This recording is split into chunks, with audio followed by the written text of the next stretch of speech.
Olá, irmãos, graça e paz a todos. Sejam muito bem-vindos aí a mais um episódio da série Duas Casas de Israel. Hoje vamos tratar acerca de Josué e Caleb. Josué, da tribo de Efraim, e Caleb, da tribo de Judá. Duas figuras importantes aí do Antigo Testamento que nos traz ensinos valiosos acerca das duas casas de Israel. Eu vou abrir aqui o livro de Números, no capítulo 13, capítulo 14, onde nós temos aqui um vislumbre do que aquele povo passou pelo deserto e principalmente acerca da murmuração de toda a congregação diante de Moisés e Arão. No capítulo 13, nós temos um contexto de 12 espias sendo enviados à terra de Canaã para que eles possam ter ali um vislumbre acerca das promessas do Senhor, da terra, de como era aquele local. E foram escolhidos 12 homens, um homem de cada tribo.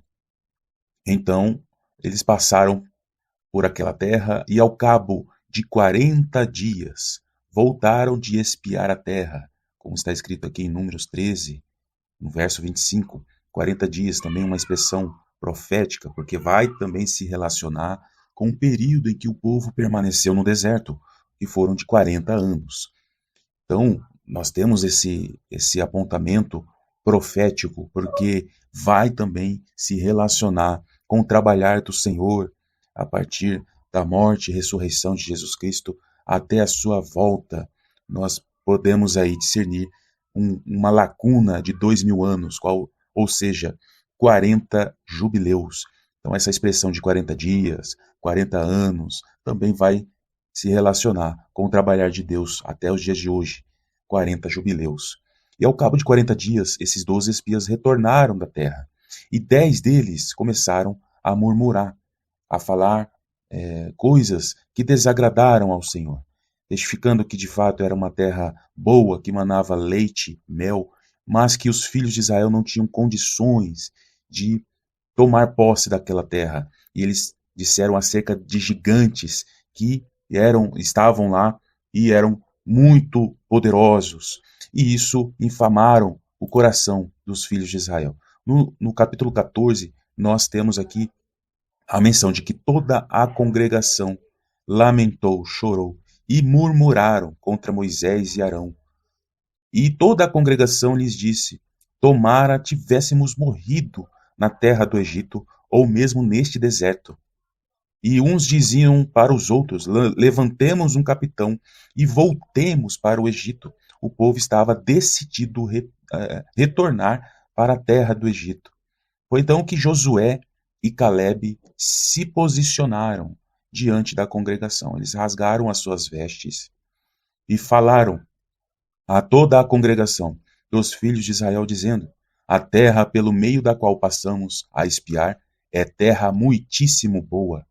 Se o Senhor se agradar de nós, então nos fará entrar nessa terra e nola dará terra que mana leite e mel. O povo não se contentou com as palavras destes dois homens e se preparavam para apedrejar estes homens. Foi então que o Senhor se apresentou diante do povo e começou a proclamar a sua palavra.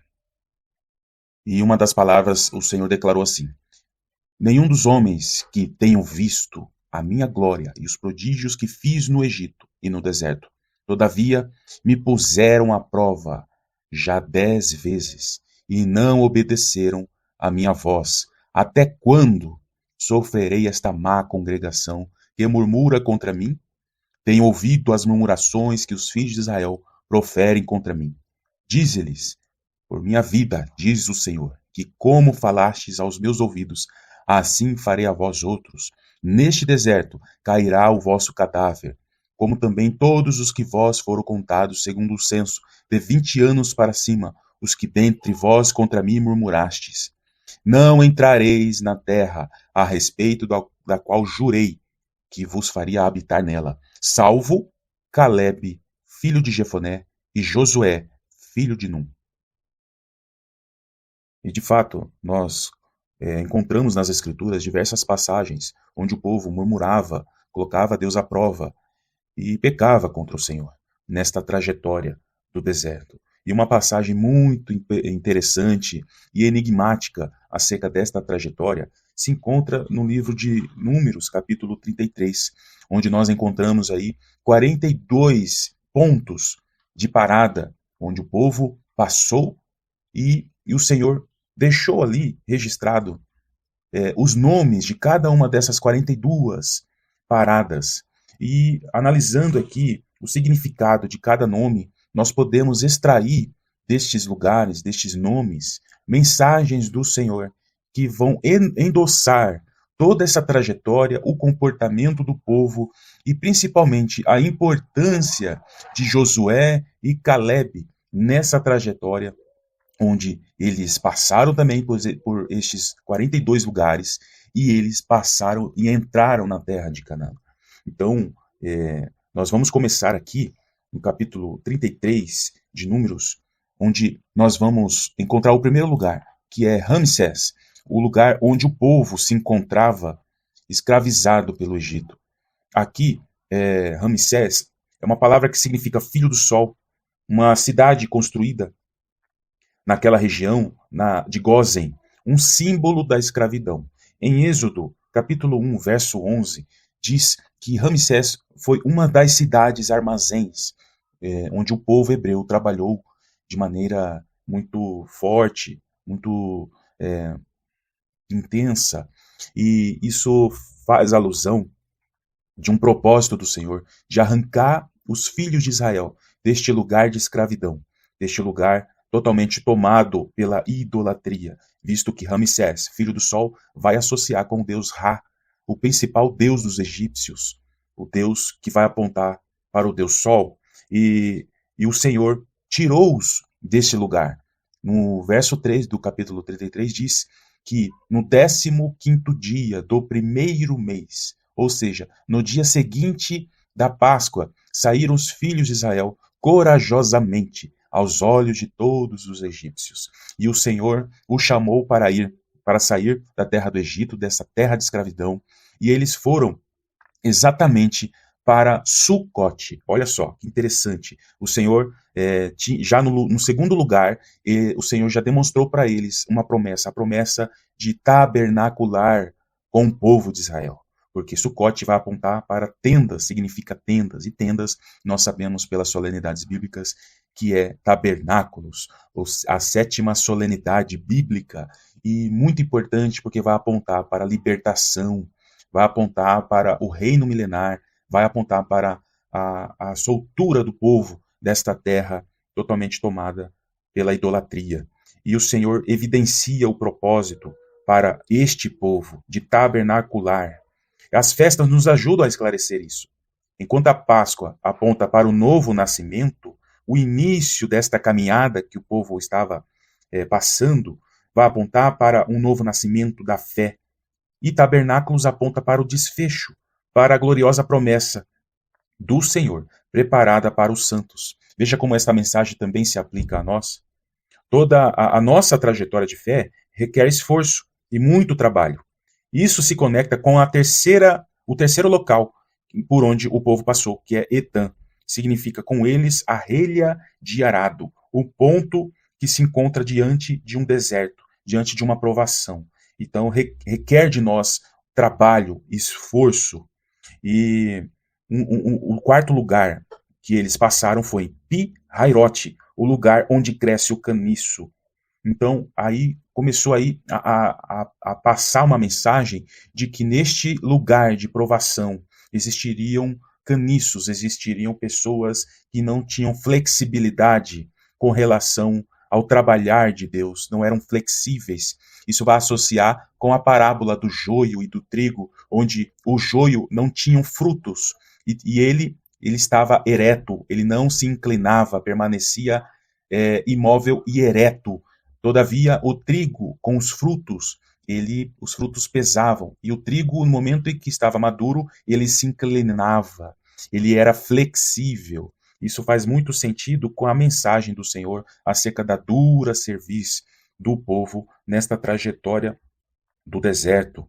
O acampamento, antes de atravessarem o Mar Vermelho, era este lugar, Pi-Hairote, até defronte de Baal-Zephon, senhor do norte. Nome sugestivo, visto que foi o lugar onde Faraó e seu exército ficaram acampados. Após atravessarem o Mar Vermelho, o povo percorreu no deserto até chegar em Mara. Mara significa amargo, lugar com águas amargas. Um lugar onde o povo murmurou contra o Senhor, diante das águas amargas. Importante aqui nós conectarmos com o livro de Êxodo, capítulo de número 15. E diz assim no verso 23: Afinal chegaram a Mara, todavia não puderam beber as águas de Mara, porque eram amargas. Por isso chamou Mara. E o povo murmurou, dizendo: Que havemos de beber? Então Moisés chamou o Senhor, e o Senhor lhe mostrou uma árvore. Lançou Moisés nas águas, e as águas se tornaram doces. Deu-lhes ali estatutos e uma ordenação, e ali os provou, e disse: Se ouvires atento a voz do Senhor teu Deus, e fizeres o que é reto diante dos meus olhos, e deres ouvidos aos meus mandamentos, e guardar todos os meus estatutos, nenhuma enfermidade virá sobre ti, das que enviei sobre os egípcios, pois eu, o Senhor, que te sara. Então, aqui nesta passagem, no quinto lugar, Mara, o Senhor já demonstrou para eles a importância deles atentarem aos mandamentos e ouvir a voz do Senhor que sustenta, que dá a provisão para eles. Foi então que eles chegaram até Elim, a sexta região. Elim significa ramos. E neste lugar, o Senhor mostra para eles uma região onde tem 12 fontes e 70 palmeiras. 12 fontes e 70 palmeiras. Isso vai apontar novamente para o reino milenar, onde nações terão de ir para Jerusalém. Todas as nações teriam de ir ao Monte Sião. Quando nós olhamos aqui para as 70 palmeiras, nós vamos associar com as 70 famílias. As 70 famílias que se originaram a partir dos 3 filhos de Noé. Em Gênesis, capítulo 10, no verso 32, diz que essas 70 famílias, elas ocupariam todo o mundo. Diz assim: são estas as famílias dos filhos de Noé, segundo as suas gerações, nas suas nações, e destes foram disseminadas as nações na terra depois do dilúvio. Após Elim, eles passaram pelo deserto de Sim. Sim significa espinho. Espinho vai associar com a tentação do Egito, a tentação deste mundo. Novamente, uma caminhada de angústia. E o povo sendo envolvido pelos espinhos, envolvido pela tentação, pela murmuração. E eles chegaram, então, até Dófica. Dófica significa bater com violência. Ou seja, o Senhor sempre corrigindo este povo com dura cerviz. Isso também nos traz uma mensagem para os dias de hoje, no qual lemos aqui em Ezequiel, capítulo 20, a partir do verso 35, uma mensagem para os últimos dias. Levar-vos-ei ao deserto dos povos, e ali entrarei em juízo convosco, face a face, como entrei em juízo com vossos pais, no deserto da terra do Egito. Assim entrarei em juízo convosco, diz o Senhor Deus. Far-vos-ei passar debaixo do meu cajado, e vos sujeitarei à disciplina da aliança, e separarei dentre vós os rebeldes, os que transgrediram contra mim. Importante fazer essa associação de que este povo no deserto, eles murmuravam, eles tentavam ao Senhor, colocavam o Senhor à prova, e eles eram rebeldes. E isso também vai apontar para um contexto vindouro, um contexto profético que aponta para o tempo do fim. Tanto é que no nono lugar aqui, a nona região é Alus, que significa eu amassei, o amassar do pão, o amassar do barro, o moldar de Deus, o trabalhar de Deus em cima de um povo com dura cerviz. A 10ª região aqui é Refidim, que significa parada para descanso. Todavia, este lugar não tinha água, não tinha aquilo que eles necessitavam. Eles buscavam um lugar de parada sem se atentar àquilo que é essencial para mantê-los neste deserto, que era a água. E eles chegavam até o deserto do Sinai, a 11ª região. Sinai significa espinhoso, ou seja, eles mantinham um comportamento nesta trajetória de espinhos, né? Eles se inclinavam à tentação. E onde se encontra também o Monte Sinai, o local do concerto, o local da aliança, da instrução e da direção do Senhor para este povo. O Senhor, nesta caminhada, nesta trajetória, sempre reiterava acerca da aliança que o povo tinha que se atentar aos mandamentos do Senhor, para que eles não fossem declinados e, consequentemente, caírem em tentações e não avançarem nesta promessa. A 12ª região vai enfatizar que este povo, de fato, provaram o Senhor e se rebelaram contra o Senhor. Kibrote Ha-Taava, que significa túmulos de cobiça, onde muitos morreram por uma praga do Senhor muito grande, pois eles se rebelaram contra o Senhor, ao desejar as comidas do Egito. O Senhor queria mostrar para eles a necessidade deles viverem em unidade, em comunhão e, principalmente, no relacionamento com o Senhor. O próprio Senhor desejava tabernacular com o povo, tanto que o 13º local é Hazerote, que significa povoado, uma lição do Senhor, de demonstrar para eles, de arrancar todos os rebeldes e fazer de um povo conviver em unidade, uma comunidade, um povoado. Mas o povo preferiu lugares inóspitos, ter um comportamento hostil, e eles chegaram a uma região, a 14ª região, que é Ritma, que significa matagal, uma região totalmente inapropriada para habitar.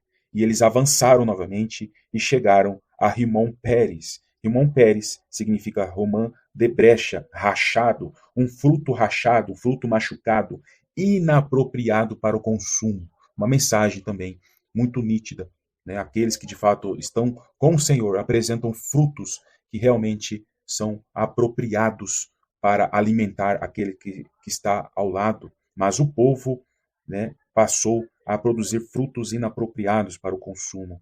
Uma trajetória que foi pavimentada. Eles chegaram a Libna, que significa pavimento. E eles transitaram em uma trajetória de uma ruína, que vai associar com o 17º local, Rissa, que significa ruína. E uma ruína para aquele povo. E aí a 18ª região, Quelata, aquele povo, significa assembleia, aquele povo. O Senhor queria apresentar para todas as nações ao redor um povo totalmente belo, totalmente posicionado nos princípios.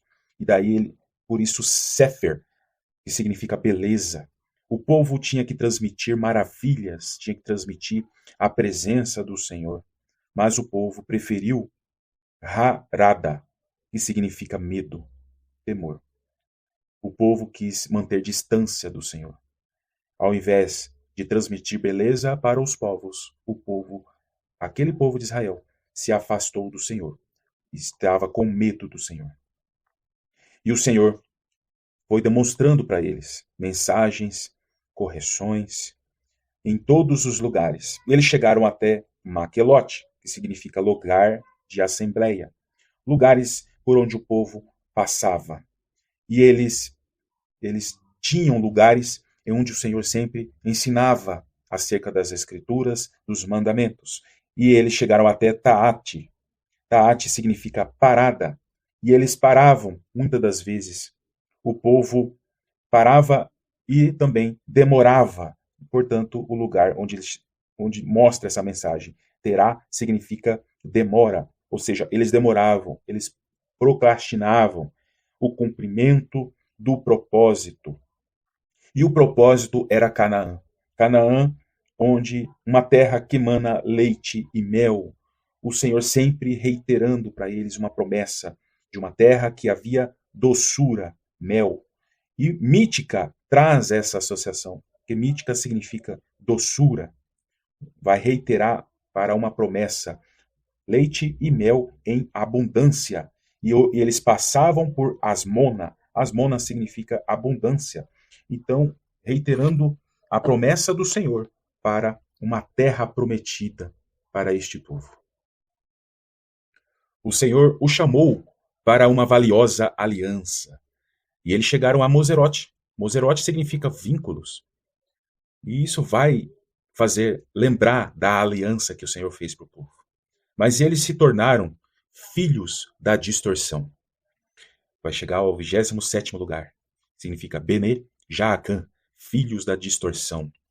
Eles preferiram lugares cortantes, esconderijos cortantes, lugar que vai remeter para o 28ª região, que é Hor Hagidgad, cavernas cortantes. Eles se escusaram em cavernas hostis, se distanciando do Senhor. O Senhor chamou para estabelecerem em uma terra agradável. Vai chegar à 29ª região, Jotbatá, que significa agradável, mas era necessário superar, romper por Abrona. Abrona significa passagem, honrando o vínculo da aliança, qual seja a espinha dorsal destes homens. Ezion Geber, espinha dorsal, uma promessa, uma aliança que dá sustentação aos servos. Da mesma forma que uma espinha dorsal sustenta o homem, existe uma aliança do Senhor que dá uma sustentação aos servos. E aqueles que são fiéis alcançarão a vida eterna, onde os caminhos devem convergir com os planos do Senhor. Por isso, Zim, que significa planos, daquele que é santo. Vai remeter para a outra região que eles paravam. Santo, que é Cádiz. Então eles precisavam convergir aos planos daquele que é santo, que se encontra no alto monte, que vai apontar para o monte Hor, que significa montanha, uma região alta. Vai apontar para o alto do Zafon, de olhar para as coisas que são de cima, e não para as coisas que estão na terra terrena, que ofuscam os nossos olhos com relação à promessa do Senhor.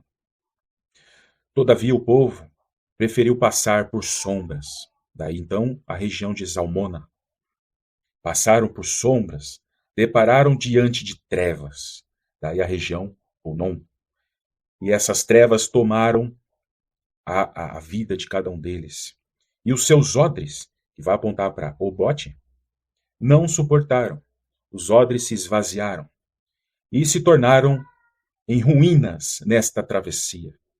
Então o lugar Ijé Abarim, que significa ruínas nesta travessia. E muitos definharam. Muitos se tornaram um total desperdício, que é de bom Gade. Desprezo, um desprezo às promessas do Senhor. Mas 2 servos permaneceram no esconderijo do Altíssimo, em Almon de Blataim. Almon de Blataim significa escondendo os 2 bolos. Isso é muito importante e profético, porque vai apontar para Josué, da tribo de Efraim, e Calebe, da tribo de Judá, que permaneceram fiéis nessa trajetória, escondidos pelo Senhor, se colocando no esconderijo do Altíssimo e conectando também com aqueles 2 pães levedados na solenidade de Pentecostes, que são chamados também de primícias para Deus. Portanto, Josué e Calebe, Efraim e Judá, associando aí com a igreja dos últimos dias, como primícias do Senhor nesta trajetória, a união das 2 casas de Israel, neste corpo. De Blataim vem da raiz de Belá, cujos bolos tinham e eram feitos de figos, e figos é um dos frutos de verão. Por isso que existe aí um apontamento profético para o tempo do fim. Estes 2 homens suportaram a provação e avançaram para as regiões além. Por isso a região Abarim, regiões além de Arabá. Arabá é a 42ª região, que significa deserto. Regiões além do deserto, junto ao Rio Jordão. Rio Jordão, que significa aquele que desce. totalmente profético, porque nós estamos aguardando aquele que há de descer e trazer justiça eterna, nosso Senhor Jesus. E além do deserto é Canaã, a terra prometida. Esta trajetória do deserto é muito importante. E esses 42 lugares, com seus significados, possuem mensagens muito relevantes que nos traz o vislumbre do quanto que o Senhor tem cuidado com relação aos seus servos e as mensagens que o Senhor traz para nós nos tempos do hoje e uma preparação que nós precisamos ter para os dias vindouros. Estes 42 lugares é, tem uma associação profética, e o número 42 vai fazer lembrar de Mateus 1, por exemplo, onde Mateus vai discorrer acerca da genealogia de Cristo, onde ali tem 42 gerações, e Mateus vai descrever que de Abraão até Davi são 14 gerações, de Davi até o exílio babilônico, mais 14, e do exílio até Cristo, 14 gerações. E Cristo vai remeter para Jesus e o corpo, o cabeça e o corpo, que é a igreja. E nós sabemos que a igreja é a junção das duas casas de Israel, Efraim e Judá, gentios e judeus, unidos em Cristo neste propósito. E logo percebe-se que os 42 locais durante o caminho do deserto apresentam lições também para os últimos dias, para as duas casas de Israel. E o número 42 também vai fazer sentido ao período em que o povo estará no deserto nos últimos dias, como está escrito no Apocalipse, onde eles estarão por 42 meses, ou seja, 3 anos e meio, 1260 dias, tempo, tempos e metade de um tempo. E não somente a igreja, o povo de Deus, mas também os povos, aqueles que despertaram na primeira metade da semana, as nações que despertaram. E isso também conecta com o contexto do passado, porque no livro de Êxodo, no capítulo 12, no verso 38, nós vamos ter essa associação de que quando o povo saiu de Ramsés para Sucote, muitos estrangeiros, que está escrito assim, uma grande multidão de estrangeiros de todo tipo seguiu com eles, além de grandes rebanhos e bois, ovelhas e cabras. Isso vai associar com o tempo do fim, onde na primeira metade da semana o povo de Deus vai despertar a muitos, tocar trombetas, anunciar arrependimento para todas as nações. E muitos, uma grande multidão de nações, vão despertar, vão se arrepender. E eles vão seguir este povo de Deus numa trajetória para o deserto. E este deserto tem um tempo na segunda metade da semana. Este tempo é de 42 meses. E neste deserto, como está escrito em Ezequiel, no capítulo 20, vai ter provação. O Senhor vai tirar rebeldes. E é um contexto que o Senhor já mostrou no passado e vai acontecer novamente no futuro. É uma mensagem muito importante porque vai chamar a atenção de todos. Não somente para os eleitos, mas também a todas as nações, a estarem se preparando para um contexto de dores, a um contexto de aflição, mas que o Senhor ele vai conduzir a todos que se arrependerem para um deserto. E neste deserto o Senhor quer fazer um tratamento, quer realmente refinar, né? Como o ouro é refinado no fogo, nesta grande provação, o Senhor quer refinar o seu povo, quer realmente fazer com que o povo reconheça o Senhor Deus Todo-Poderoso, que tem uma promessa além deste deserto. Abarim Arabá, que é a terra prometida, um reino milenar de justiça e paz.